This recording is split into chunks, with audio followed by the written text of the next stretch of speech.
Fala pessoal do canal Universo da Mente. Hoje decidi publicar aqui no canal mais um trecho inédito do livro de Bob Proctor. Se vocês gostarem de vídeos como esse, posso trazer outros trechos de livros e livros completos. Deixe-me saber aqui nos comentários a opinião de vocês e o que querem ver aqui no canal. Se puder, peço também aqui deixe seu like e compartilhe esse vídeo para eu saber se você gostou. Espero que gostem do vídeo de hoje. Só é pobre quem quer. O que não vemos, o que a maioria de nós nunca suspeita existir, é o poder silencioso, mas irresistível, que vem ao resgate daqueles que lutam em face ao desânimo. Na mesma década em que a doutora Gladys estava entrando na área médica para salvar vidas, a Segunda Guerra Mundial estava perdendo vidas. Alguns lutaram na batalha e sobreviveram. Outros não se envolveram na guerra, mas, no entanto, lutaram pela sobrevivência. As vítimas do Holocausto tiveram suas próprias feridas de batalha, que lhes custaram tanto física quanto mentalmente. Aqueles que estavam em campos de concentração tiveram que confiar em uma determinação interior para suportar as realidades de serem mantidos em cativeiro, uma determinação baseada na fé, mas cimentada pela força. O filme de Steven Spielberg, vencedor do Oscar, A Lista de Schindler, retratou as cenas que muitos prisioneiros do Holocausto experimentaram todos os dias. Os contos de sobrevivência embutidos em suas memórias são exemplos de força e perseverança que prevaleceram mesmo nas situações mais brutais. Jack Bean é um desses sobreviventes. O comportamento calmo de Jack fala de graça e dignidade, mas suas palavras contam uma história de incrível força e fortaleza que supera a compreensão de uma pessoa comum. Sobrevivendo na esperança, Jack era um menino quando se tornou prisioneiro. Uma das suas primeiras memórias é a realização das seleções, onde separavam os prisioneiros em linhas que selariam seu destino. Devido à sua idade, ele foi considerado útil e categorizado como trabalhador. Entretanto, seu pai e seu irmão mais novo foram colocados em uma linha diferente. Sabendo o que aconteceria, seu pai empurrou seu filho mais novo para outra linha, com a intenção de salvar a vida dele. Todos os dias, Jack foi forçado a executar extenuante trabalho físico, mas duas coisas lhe deram força para continuar. Uma era esperança, a outra era seu irmão. Muito jovem para um trabalho físico, seu irmão era deixado para trás. A comida era, no mínimo, escassa, e seu irmão arriscava sua própria segurança e bem-estar para esconder um pedaço de pão para dar ao irmão mais velho. A lealdade familiar e o altruísmo ajudaram Jack a suportar os momentos mais sombrios. Durante seus anos em campos de concentração, Jack era espancado com frequência. Suas habilidades de observação cresceram depois de testemunhar um ritual de morte diário. Logo, aprendeu a observar de onde vinham os tiros e para onde eles eram apontados, e ele corria na direção oposta. Sem sinal de libertação iminente, a esperança estava por um fio, mas era a esperança que o observava através das horríveis condições e experiências que ele estava exposto durante sua prisão. Quando perguntado como ele conseguiu, como suportou a fome, a dor e a brutalidade, ele respondeu: esperança. Eu tinha uma chance, se eu permanecesse vivo. Era bem sabido que escapar não era uma opção. Apesar dos prisioneiros superarem inúmeros guardas, os guardas estavam fortemente armados. Seus cachorros encontrariam o que suas balas perdessem. Aqueles que estavam presos nos campos tinham apenas uma escolha: ficar no campo, fazer o que lhes diziam e esperar que vivessem o suficiente para experimentar a liberdade. Para aqueles que ainda estavam do lado de fora, a escolha era bem clara.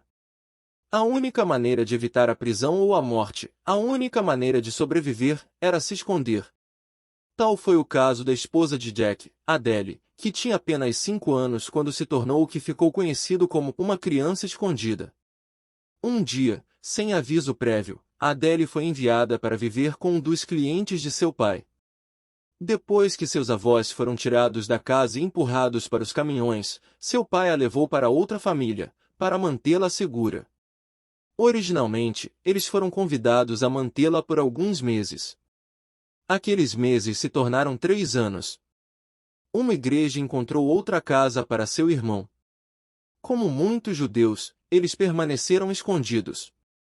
Sem permissão para ir à escola, ela também não podia ir para a cidade ou ver sua família.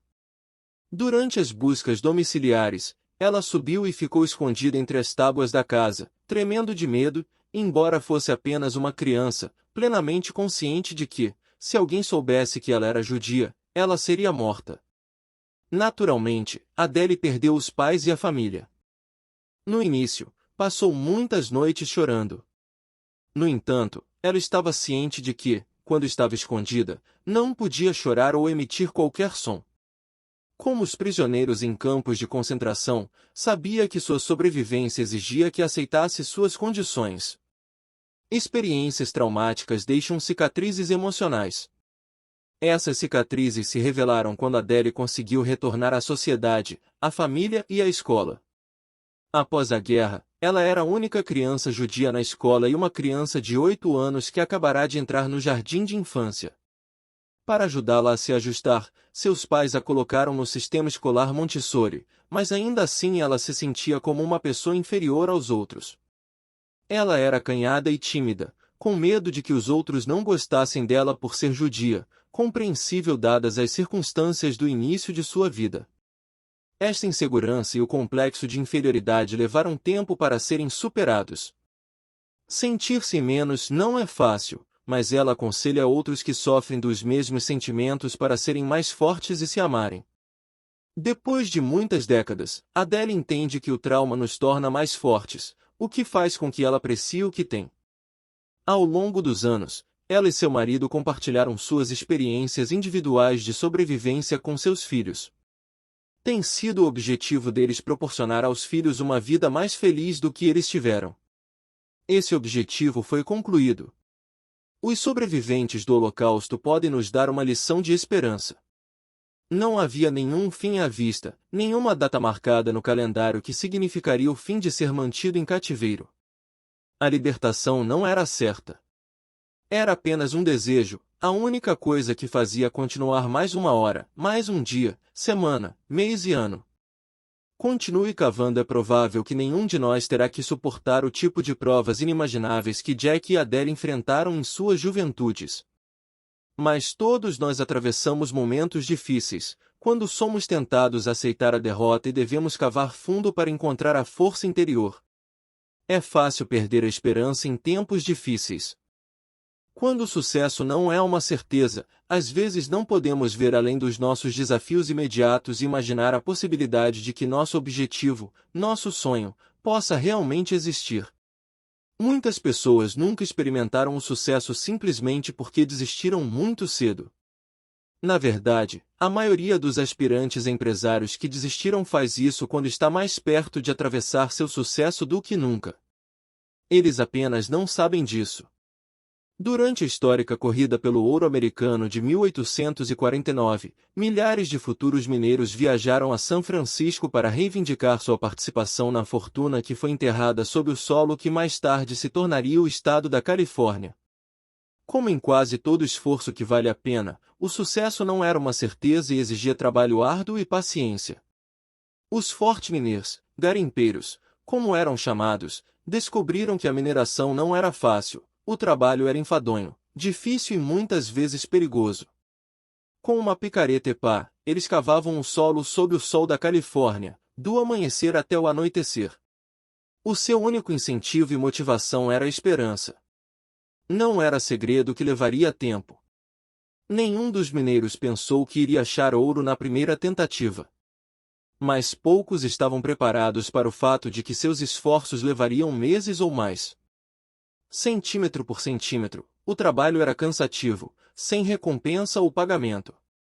Os mineiros acabavam percebendo que seus esforços eram inúteis e mudavam para um novo local onde suas perspectivas pudessem ser melhores, ou desistiam completamente. Assim, a mineração do ouro ganhou a reputação de ser uma busca de tentativa e erro. Tente e erre, tente e erre, tente e erre novamente. Foram aqueles indivíduos que estavam dispostos a falhar sempre que necessário que, no fim, conseguiam. Aqueles que guardaram as paz quando falharam foram embora com as mãos vazias e desiludidos com seus sonhos. Poucos sabiam que, quanto mais tempo persistissem, mais provável seria o sucesso. A recompensa, o ouro que os levou até o local, estava ao seu alcance, a poucos metros de distância, quando eles desistiram. Não podiam ver além do presente e a possibilidade de sucesso. Como resultado, perderam a esperança.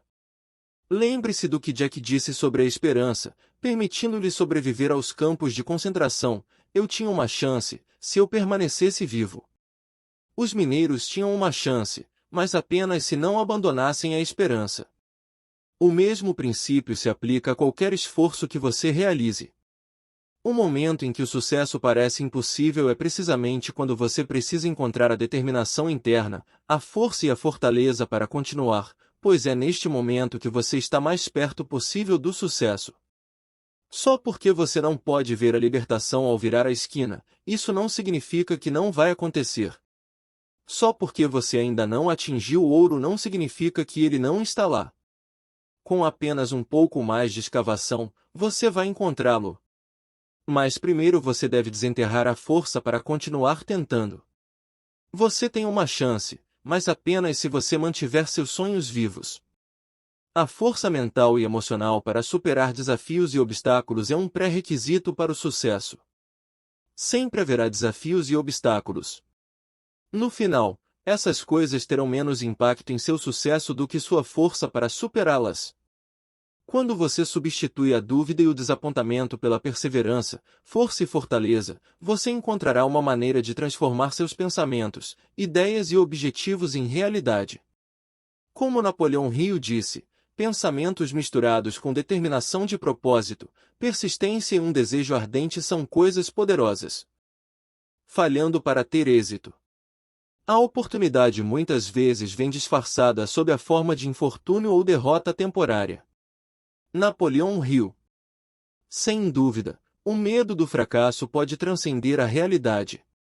Afinal, os pensamentos se tornam realidade. Se ele se origina no ceticismo dos outros ou é o resultado de períodos de difíceis lutas, o medo pode ser bastante real e fazer com que muitos desistam. Alguns podem nem tentar, enquanto outros podem se ver tentados a desistir muito apressadamente. Eles perdem a esperança inicial e a motivação que estimularam sua ideia e se resignam ao fracasso iminente. Lembre-se, porém, de que o medo do fracasso é apenas um pensamento, e não é o pensamento que é mais importante, é a ação que você dá a este pensamento e a perspectiva a partir da qual você vê. É a prole do pensamento que terá o maior impacto. Por exemplo, se o medo do fracasso desencadeia um desejo mais forte de superar os obstáculos, você tentará mais e provavelmente progredirá. Por outro lado, se o pensamento de falhas potenciais incutir tanto medo a ponto de você ter receio de tomar qualquer atitude, o fracasso é inevitável. Este capítulo examina o medo sob uma perspectiva nova e bem diferente à medida que exploramos a possibilidade de que o fracasso pode ser um elemento positivo no eventual sucesso. Esse princípio foi comprovado ao longo da história entre alguns dos maiores empresários, incluindo os entrevistados pelo Dr. Napoleão Hill. Vamos dar uma olhada na história e voltar a nos familiarizar com eles. O grande Henry Ford não desconhecia o fracasso. Antes de fundar a Ford Motor Company, os empreendimentos anteriores à Ford fracassaram e o deixaram falido. Um dos maiores artistas de todos os tempos, o famoso Vincent van Gogh, só vendeu uma pintura durante toda a sua vida, apenas uma. E não podemos nos esquecer de Thomas Edison, que falhou milhares de vezes em sua busca para produzir uma lâmpada. Edison entendeu que o fracasso não era negativo. De fato, ele percebeu suas tentativas mal-sucedidas como passos positivos para o sucesso, como refletido em sua citação agora famosa: "Eu não falhei. Acabei de encontrar 10.000 maneiras que não funcionarão." Essas são algumas falhas experimentadas por empreendedores altamente bem-sucedidos. Eles são acompanhados pelo Coronel Sanders, cuja receita de frango frito Kentucky foi surpreendentemente rejeitada vezes antes de ser aceita por um restaurante. Massey teve 7 negócios fracassados antes que sua loja de departamento encontrasse seu sucesso inicial em Nova York. Disseram ao Walt Disney que ele não tinha imaginação nem boas ideias. Após várias falhas no negócio, ele pediu falência. Mesmo depois que a Disney se tornou um sucesso, ele se manteve cético e crítico e foi informado de que ninguém pagaria para ver um rato em desenho animado. Hoje o amado Mickey Mouse ultrapassou seu criador, e os parques, filmes e livros da Walt Disney geraram bilhões de dólares em lucros. Levando nossos fracassos para a era moderna, o escritor de best-seller Stephen King teve seu primeiro romance rejeitado por 30 vezes. Esse romance, intitulado Carrie, acabou se tornando um mega best-seller e um grande filme. O primeiro produto da Sony, uma panela de arroz, foi um fracasso total, assim como o primeiro negócio de Bill Gates, o Trafodata. O que esses empresários têm em comum? Eles não desistiram, mesmo depois de enfrentar rejeição após rejeição e vários fracassos. Como Edison, eles sabiam que cada fracasso os aproximava um pouco mais do sucesso final. A mentalidade desses empreendedores altamente bem-sucedidos me intrigou, então eu queria ver como a possibilidade de falhar poderia afetar os aspirantes a empreendedores em sua primeira busca pelo sucesso. Foi quando conheci Nick Evans, co-inventor do aplicativo e dispositivo chamado Chile. O Chile não é um conceito novo, ele ajuda as pessoas a localizar seus itens perdidos. Nick Evans encontrou uma oportunidade para torná-lo menor, acessível e disponível para mais pessoas. Você simplesmente fixa o dispositivo a um item e liga o seu telefone para encontrar o seu item. A beleza do produto é que ele permite ao usuário utilizar a tecnologia dos telefones de outras pessoas, ampliando assim o alcance e o número de pessoas que estão ativamente tentando encontrar o item. Se alguém tivesse um Chile na bicicleta, e ela de repente sumisse, abriria o aplicativo associado em seu smartphone e tocaria em um botão que avisa que o usuário perdeu a bicicleta, e o smartphone de todos os outros usuários do Chile no mundo começariam a procurar pela bicicleta. Essa tecnologia não é nova, mas Nick e seu parceiro, Mike Farley, viram uma oportunidade de montá-la elegantemente e fazê-la desenrolar por uma pequena bateria. Para começar, conseguiram um investidor financeiro, mas também usaram outra fonte, o crowdfunding. Eles organizaram uma campanha com material de marketing e geraram um grande interesse. Eles até conseguiram comprar publicidade antes da fabricação, obtendo citações firmes e conhecendo a economia de seu produto. Ou seja, fizeram a lição de casa. Pedi ao Nick para compartilhar sua definição de fracasso e como isso impactou sua experiência. Isso é difícil de responder. Depende realmente de como você olha para ele. O Vale inteiro, Vale do Silício, tem uma opinião diferente sobre o fracasso. As pessoas o aceitam um pouco, mas entendem que o fracasso faz parte do caminho do sucesso. Este é um conceito fascinante. O Vale do Silício depende da inovação e de invenções constantes e mudanças na tecnologia. Sem falhas, essas invenções não existiriam. Ao desenvolver e lançar tantos produtos e tecnologias novas, porém, com certeza haverá certo grau de falha. Devido a isso, é necessário adquirir a mentalidade de que o fracasso é aceitável e uma parte vital da geração de sucesso. Nesse ambiente, o fracasso não é temido, mas sim considerado um papel positivo na inovação. Dr. Hill nos disse que força e crescimento vêm apenas através do esforço contínuo e da luta. Ainda assim, dada a escolha, é compreensível que a maioria dos inovadores prefira o sucesso sobre o fracasso. Preferimos que nosso caminho seja suave, contínuo e livre de barreiras ou desvios. A realidade é, no entanto, que encontremos contratempos e obstáculos ao longo do caminho. Se soubermos que haverá desafios em nossas atividades, como podemos ficar motivados e no caminho certo sem nos desanimar ou desiludir?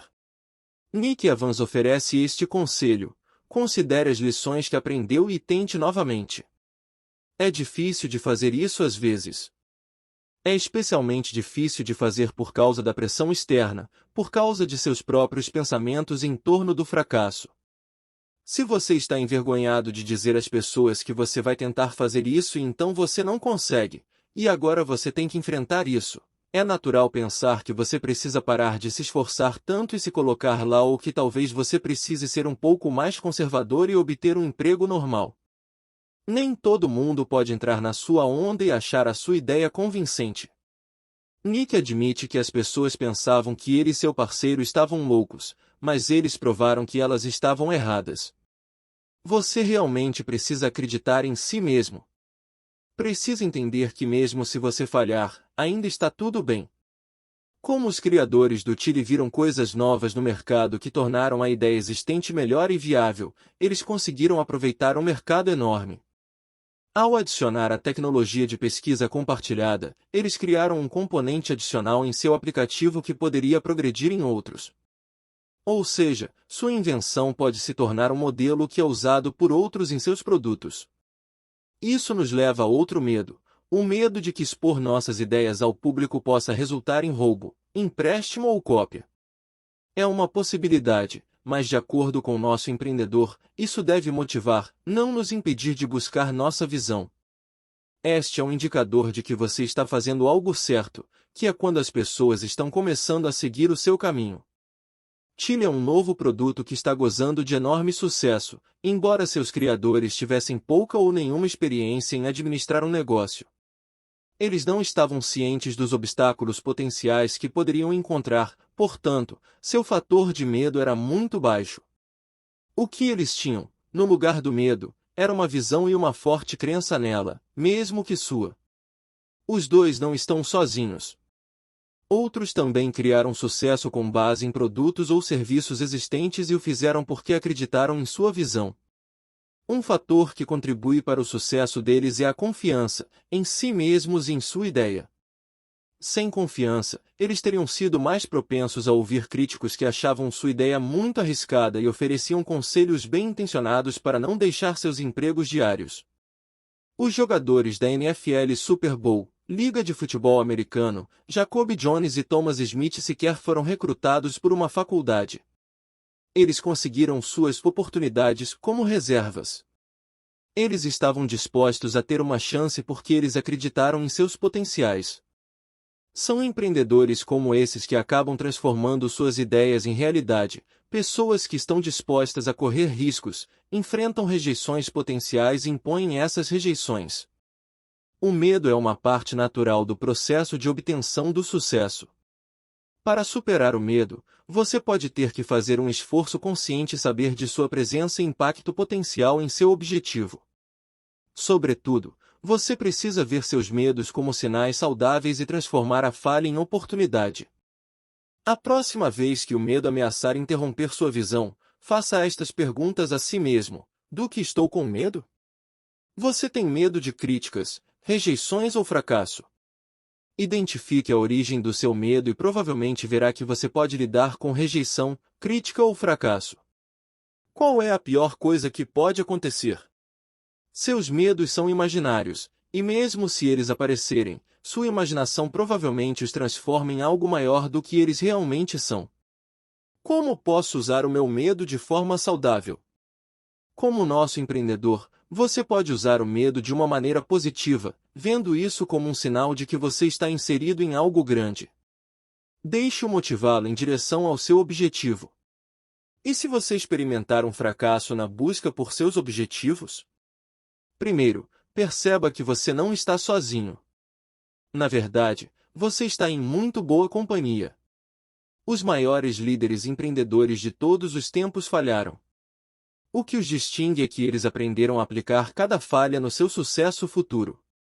Faça a si mesmo estas perguntas quando encontrar obstáculos ou experimentar falhas. O que deu errado? Ao identificar o que não funciona, você está dando um importante passo, mais perto de encontrar o que funciona. Neste caso, o fracasso é uma coisa boa.